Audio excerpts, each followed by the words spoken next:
hoş diye şılır. Çünkü kitler doğru mu diye şılır. Hoşu diye da doğru şin kügen. Hoşun diyezri ter.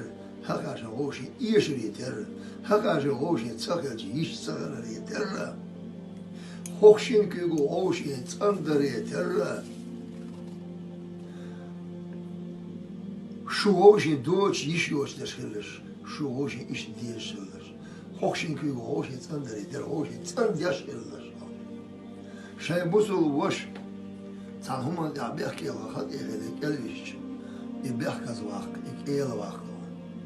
İkeler vakit bu. Yaz tayasını belki kaz doyalıymış. Yaz tayasını belki kaz doyalıymış.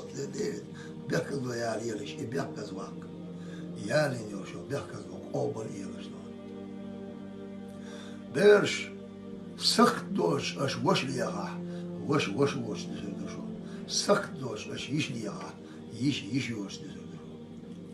Sık doş ve yaqulun Allah hu tekarrumatın. Hoş sık çul diyeler.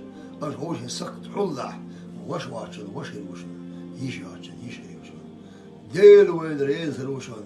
Değil reis halsman dünya çada.